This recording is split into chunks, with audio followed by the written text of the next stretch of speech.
माननीय सदस्य प्लीज, गुरु नानक जी के माननीय चित्र में भी सदस्य, हम इनको इस तरीके से पूछते हैं, आप इस तरीके से टेबल पे मत रखो।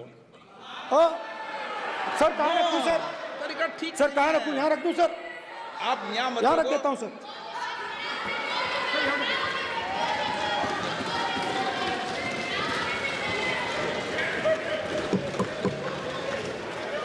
सर गुरु नानक जी के चित्र में भी आपको अभय मुद्रा दिखाई देगा। गुरु नानक जी भी कहते हैं कि डरो मत, डराओ मत।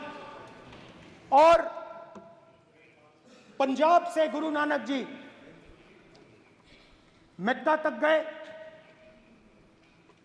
थाईलैंड तक गए, अफगानिस्तान गए, श्रीलंका गए, किसी से हिंसा नहीं की, अहिंसा की बात की, सत्य की बात की, और किसी को उन्होंने अपनी जिंदगी में नहीं डराया। उसके बाद जीसस क्राइस्ट की इमेज देखिए, उसमें भी आपको अभय मुद्रा दिखाई देगा। जीसस क्राइस्ट की इमेज में भी अभय मुद्रा, डरो मत, डराओ मत। और जीसस क्राइस्ट ने कहा कि अगर आपको कोई थप्पड़ मारता है तो दूसरा गाल दिखा दो। उसके बाद बुद्ध भगवान, अभय मुद्रा।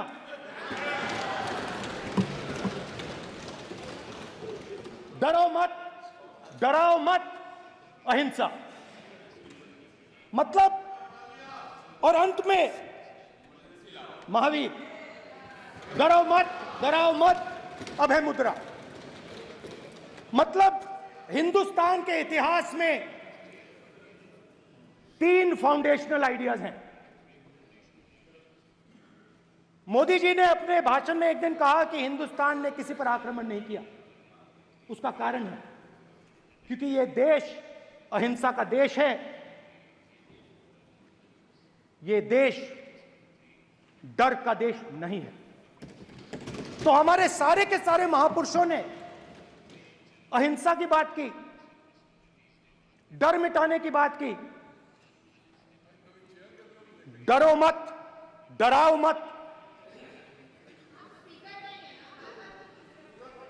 डरो मत, डराओ मत।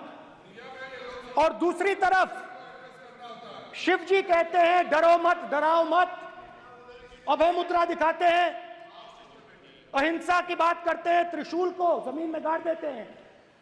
और जो लोग अपने आप को हिंदू कहते हैं वो 24 घंटा हिंसा, हिंसा, हिंसा, नफरत, नफरत, नफरत, असत्य, सत्य, असत्य।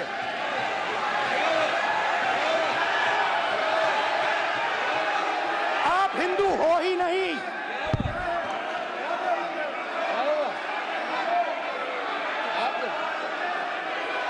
Just get me that picture of Shiva. inside speaker's office. Hindu धर्म में साफ लिखा है, सत्य के साथ खड़ा होना चाहिए, सत्य से पीछे नहीं हटना चाहिए, सत्य से नहीं डरना चाहिए। अहिंसा हमारा प्रतीक है। अभय मुद्रा ऐसे कीजिए, ऐसे कीजिए, अभय मुद्रा।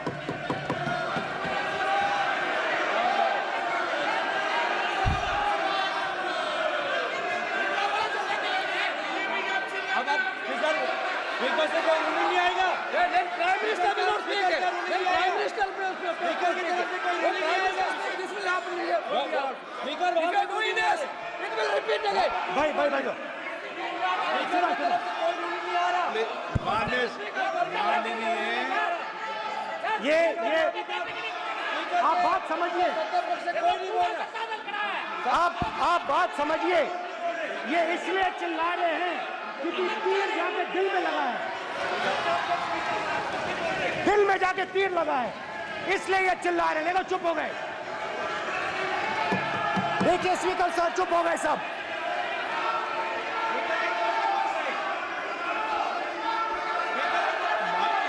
एक मिनट।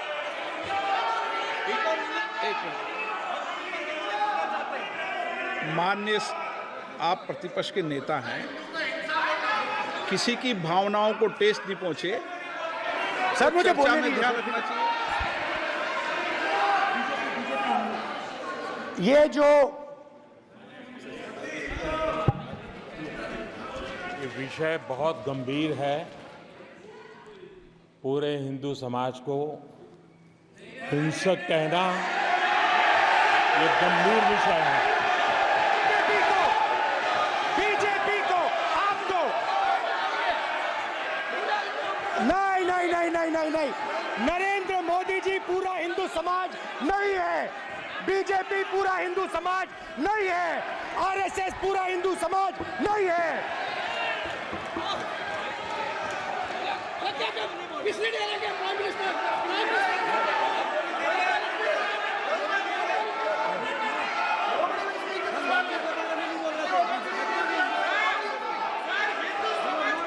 भूपेंद्र यादव जी, ये ठेका नहीं है बीजेपी का। भूपेंद्र यादव जी, माननीय अध्यक्ष जी, शोर शराबा कर इतने बड़े वाकया को छिपाया नहीं जा सकता। विपक्ष के नेताजी ने कैटेगोरिकली कहा है कि जो अपने आप को हिंदू कहते हैं वो हिंसा करते हैं। मैं फिर से रिपीट करना चाहता हूं, उनका वाक्य था, जो अपने आप को हिंदू कहते हैं वो हिंसा की बात करते हैं, हिंसा करते हैं। मान्यवर, इस देश में शायद इनको मालूम नहीं है, करोड़ों लोग अपने आप को गर्व से हिंदू कहते हैं, गर्व से हिंदू कहते हैं। क्या वो सभी लोग हिंसा की बात करते हैं, हिंसा करते हैं? हिंसा की भावना को किसी धर्म के साथ जोड़ना और इस सदन में और संवैधानिक पद पर बैठे हुए व्यक्ति ने, मैं मानता हूं मान्यवर, उन्होंने इसकी माफी मांगनी चाहिए। मान्यवर, मैं उनको एक गुजारिश भी करना चाहता हूं कि इस्लाम में अभय मुद्रा, इस पर इस्लाम के विद्वानों का मत एक बार वो ले ले। गुरु नानक साहब की अभय मुद्रा पर एसजीपीसी का मत वो ले ले। और मान्यवर, अभय की बात तो इनको करने का कोई अधिकार नहीं है। आपातकाल में पूरे देश को इन्होंने भयभीत करा है, लाखों लोगों को जेल में डाला। और आतंक, वैचारिक आतंक अगर कभी था, वैचारिक आतंक कभी था तो आपातकाल के वक्त था। और मान्यवर, दिल्ली में दिन दहाड़े हजारों सिख भाइयों का कत्लेआम उनके शासन में हुआ। आज वो भय की बात कर रहे हैं। मान्यवर, मेरा आपसे आग्रह है कि श्री राहुल गांधी, नेता प्रतिपक्ष, पहला भाषण होने के बावजूद माफी मांगनी चाहिए, न केवल सदन, पूरे देश की माफी मांगनी चाहिए। अगर आप शिव जी को देखें तो उनकी इमेज से आपको पता लगता है कि हिंदू डर नहीं फैला सकता, हिंदू हिंसा नहीं फैला सकता, हिंदू नफरत नहीं फैला सकता।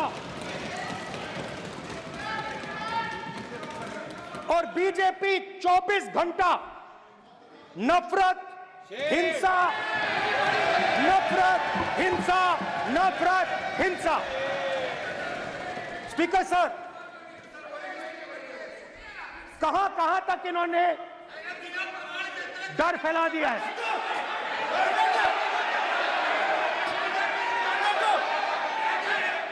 प्लीज। सर, कहां तक इन लोगों ने डर फैला दिया? मैं आपको अयोध्या से शुरू करता हूं। सर नमस्कार।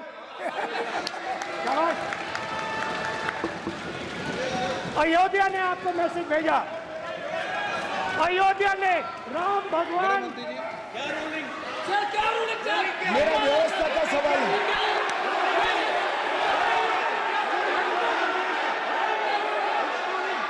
सदन के नियमों की पुस्तिका, इससे कुछ सदस्यों को क्या मुक्ति दे दी गई है? आपके गाइडेंस के बाद भी बार बार तस्वीर बताना, पूरे बीजेपी को हिंसा कर रही है ऐसे कहना, खड़े होकर एक दूसरे के बीच में हस्तधून करना, सारे नियम इनको लागू नहीं होते हैं। नियम मालूम नहीं है तो ट्यूशन रख ले साहब, सदन इस तरह से नहीं चल सकता है। ये सदन, मेरा आपसे आग्रह है कि ये सदन ऑर्डर में रहना चाहिए, नियमों के अनुसार रहना चाहिए। ये हम सभी सदस्यों का आपसे विनंती है।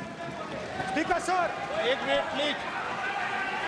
माननीय सदस्यगण, आप ही किताब राम बताओ। भगवान की तो जन्मभूमि ये ने अपेक्षा करता हूं कि अपन बीजेपी इसके नियम प्रक्रिया चले। नो, सब चले।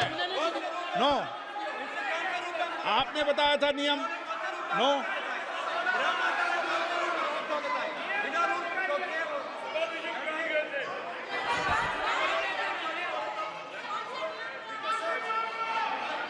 माइक दीजिए सर। हाँ सर, मेरा सवाल है सर, इस माइक का कंट्रोलर किसके हाथ में?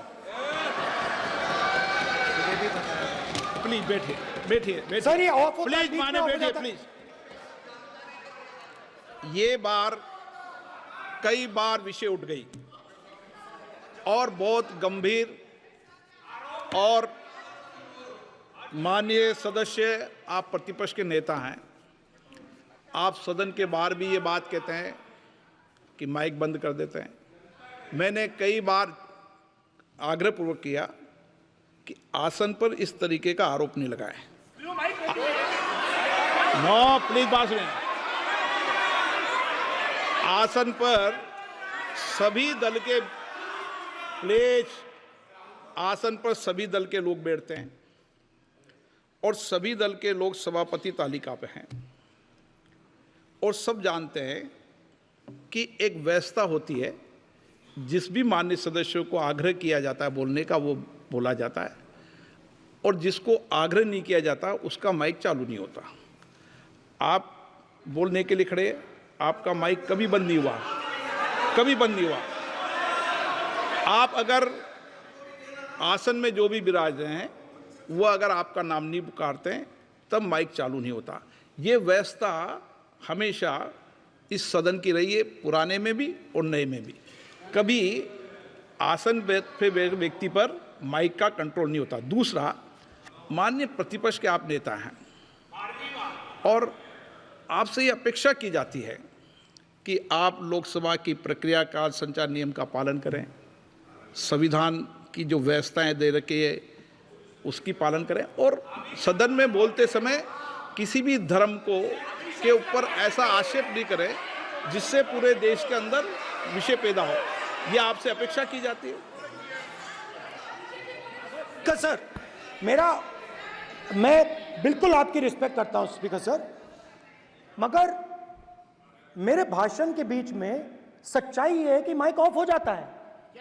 मैं क्या करूं, हो जाता है वो। अब आपने देखा मैंने अयोध्या शब्द यूज किया और माइक ऑफ हो गया। नो,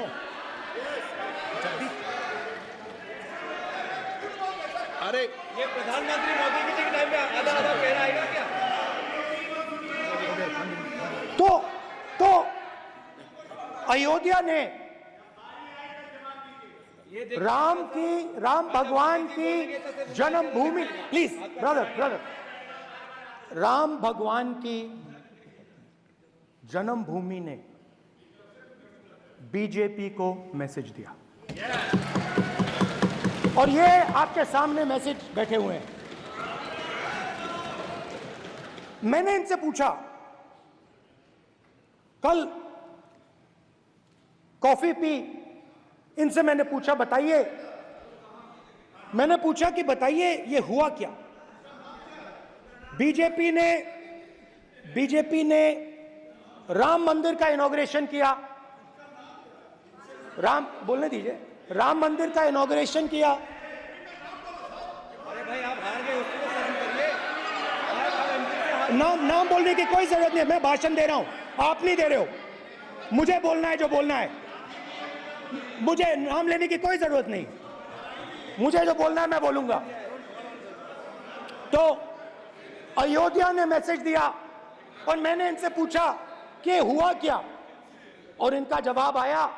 मैंने उनसे पूछा कि आपको कब पता लगा कि आप अयोध्या में जीत रहे हो, और आपने कहा पहले दिन से मुझे पता था। सही बात। और मैंने कहा ये क्या हुआ? उन्होंने कहा राहुल जी, अयोध्या में एयरपोर्ट बना, अयोध्या की जनता से जमीन छीनी गई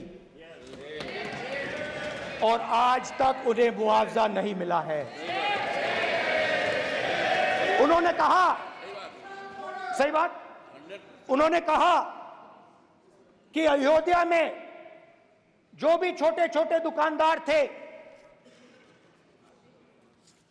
जो भी छोटी छोटी बिल्डिंग्स थी, उन सारों को तोड़कर गिरा दिया गया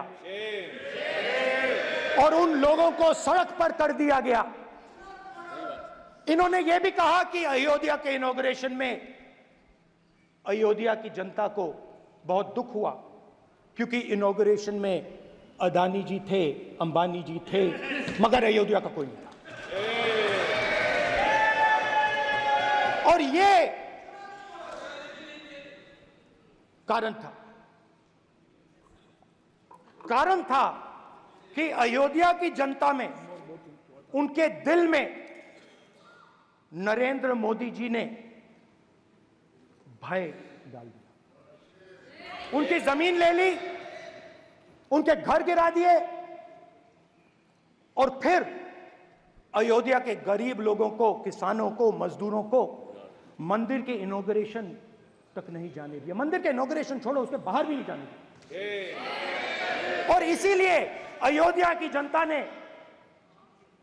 सही मैसेज भेजा। अच्छा, इन्होंने मुझे एक और बात बोली, 3 बार इन्होंने कहा कि 3 बार नरेंद्र मोदी ने टेस्ट किया, 2 बार क्या मैं अयोध्या से लड़ जाऊं? और सर्वेयर्स ने कहा अयोध्या में मत लड़ जाना, अयोध्या में मत लड़ जाना, अयोध्या की जनता हरा देगी।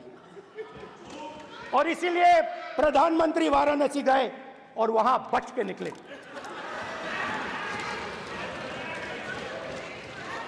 तो अयोध्या की जनता को डराया, पूरे देश को डरा दिया।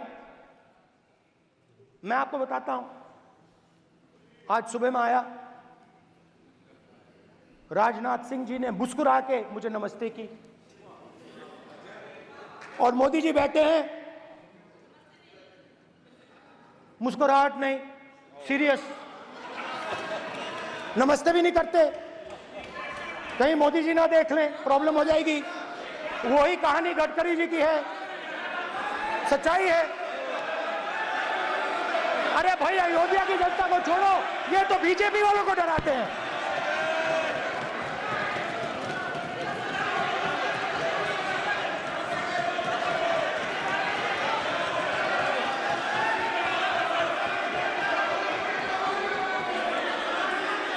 माननीय सर क्या है?